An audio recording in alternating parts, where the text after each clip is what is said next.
We back with one of the most anticipated fights of the fall. We got WBC champion Jermell Charlo taking on rising star, prospect turned contender, maybe world champion Erickson Lubin. Actually broke down the tape last night. Tried to get to the video last night, but getting to it now. Which is, it's one of the, I think, mouth-watering fights. And what I'm starting to, I think Lara and Goucher might be the headliner, which is a travesty. Hopefully it's not the headliner. And this fight should be, but, doesn't matter. After this fight, I think most fight fans are going to turn that Lara and Goucher fight off very, very quickly, just to be honest. But also, I'm going to do the Austin Trout and Jerry Swift-Hurd title fight as well. I'm not going to do Goucher-Lara or the mismatches with Mares and Gutierrez and Leo Santa Cruz and whoever the flying fuck that he's fighting. But I will get to the Jamie Cox and George Groves prediction later on. But, let's talk about these guys' strengths and weaknesses real quick. We're going to do a conventional for this one. Not the way I usually been. I've been doing it recently, going back to basics with this one because this is a big, big fight in the hardcore boxing community.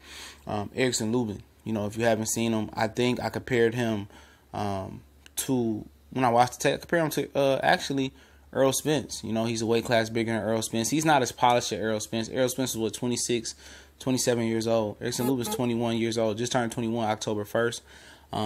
But he reminds me of Errol Spence in a lot of ways. He's a guy that loves to come forward.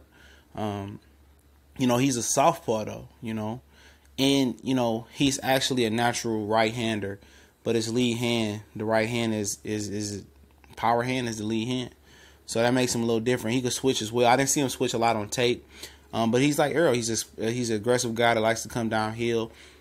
He's not the most fast, twitchiest athlete. Speed is definitely not his game like Earl, but they got good speed though. But they not like explosive fast, but they can explode and do their thing, man. They really can. And he kind of is that pressure type of guy. Let his hands go and like to be offensive.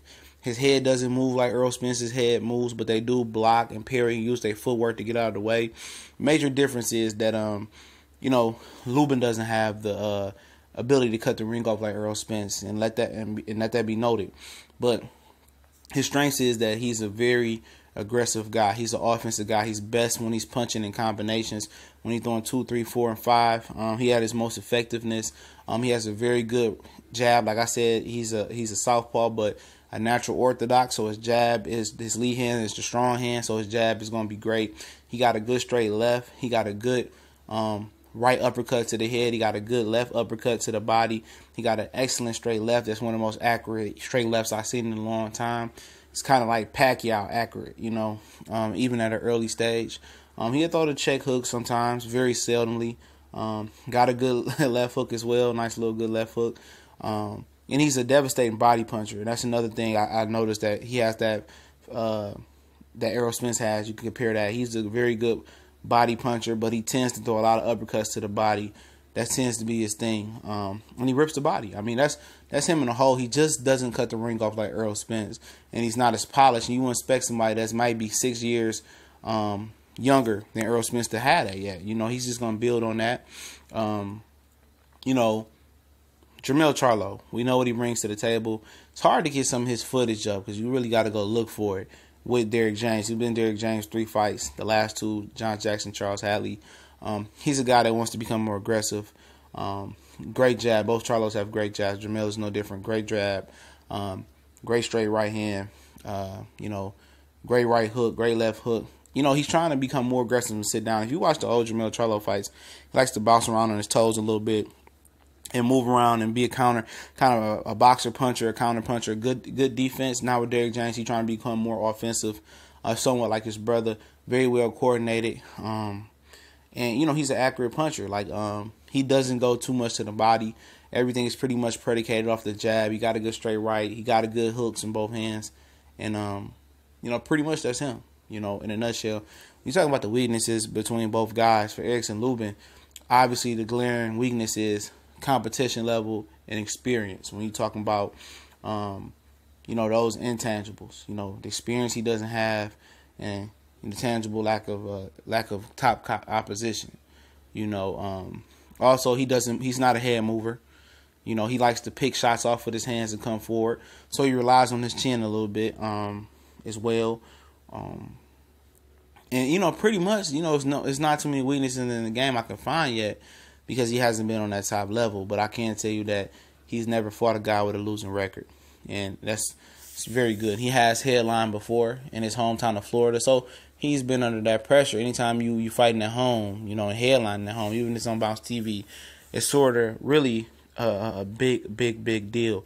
And his 110 rounder fight, I did see him get a little gas. His mouth was open. He was breathing hard on the stool. That was about 2 or 3, 4 fights ago. Versus Massey, this guy named Massey, which I'll get into in 1 second. And Jermell Charlo's issue is he's not very good when he's the attacker. That's one of his weaknesses. He's not good at that. When he has to attack and cut the ring off, like versus a John Jackson, maybe he wasn't expecting John Jackson to box and move like the way he did that night, but he really wasn't at his best being a stalker. But that won't be a problem this fight. And guys that bring pressure, is able to bring pressure and volume, what like Vadim Rosian was able to do, did bother him and make him a little bit more gun shy. But with Derrick James, I think he fixed that issue. If you're going to come to him, he's become more of a complete fighter. He was more of a boxer, mover, more of a defensive counterpuncher guy. Now with Derrick James, he's becoming more of an offensive guy. And I'm pretty sure he's working on cutting the ring off of future opponents. And to me, he's the more talented Charlo. And most people just don't want to believe me on that because they know that Jermell Charlo, when he stepped up in competition versus K9, Trout, and J-Rock and Sebastian Heelan. But Jermell Charlo has the better footwork. He's more coordinated. He's a more well-rounded boxer. You're talking about movement and defense and stuff of that nature. But most people just don't remember his earlier fights. He was fighting in tougher competition. But talk about what both guys need to do. Versus the Misi kid, Lubin had a lot of trouble with him because he had never been stopped, and he didn't stop him. That's the first time he went all 10. He was a little gassed. This guy was a good head mover. He had good irky-jerky type movement, head movement. And he found success punching with Erickson Lubin. I think Erickson Lubin needs to test and see if Jermell Charlo can deal with that pressure that Vadim Rosian gave him so many issues with.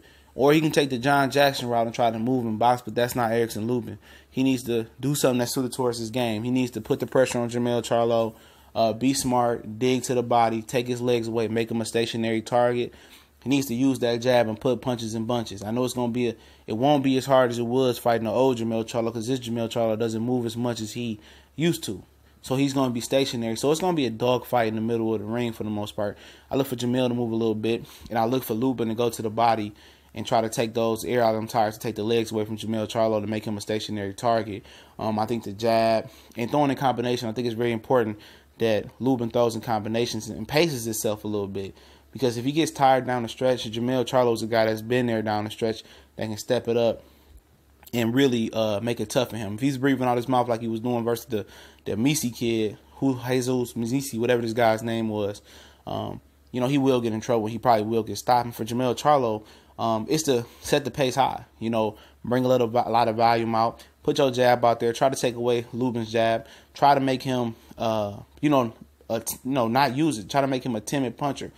Hit him with something that he can respect and throw a lot of volume and set the pace high because he's never been 12 and I seen him get tired doing 10. That was a few fights ago. And I think it's important for him and Jermell Charlo to set that pace high and put his jab out there to take away Lubin's jab. And if you can take away Lubin's jab, Lubin's going to be in trouble. And he has to look out for that straight left hand for Lubin coming straight down the pipe. And that's going to be tough. It's going to be tough. Lubin makes a lot of mistakes, and so does Jermell Charlo. We talked about both of their weaknesses. But Jermell Charlo is going to have to set the pace up high. He's got to be aggressive. He's going to put Lubin on the back foot because Lubin's not effective on the back foot, as effective as he is on the front foot. And if he can be aggressive and make his aggressive nature known and put Lubin in position to be fighting at a high pace and put his jab on him, that's going to be important. Put his jab and put that straight right on him, and then when you get that jab and that 1-2, that right and that 1-2 working, the jab and the 1-2, then come around with the left and the right hooks, which is Charlo is money at throwing, and just mixing it up. I think it's just about setting the pace high and a jab for Jermell Charlo, to take away Erickson Lubin's jab and set the pace high and take him in deep waters where he never truly been to. You know what I'm saying? And I think that's what it is for both guys. I think Erickson Lubin has a shot to win this fight, but he's going to have to overcome a lot. And he has to commit to the body early, and he can't get frustrated with Jermell Charlo's jab and stop throwing his jab, and he has to throw in combinations. When Lubin stopped throwing in combination, he gets in trouble. And I think Jermell Charlo at some point is going to have to exchange with Lubin. They punch while he's punching, because that's how you get a guy like that. If you punch while he's punching, he's going to have a good opportunity at knockout, but I don't see this fight ended in knockout. I think it might be knockouts. I think Lubin's chin is certified. Jermell Charlo, unanimous decision, but we gone.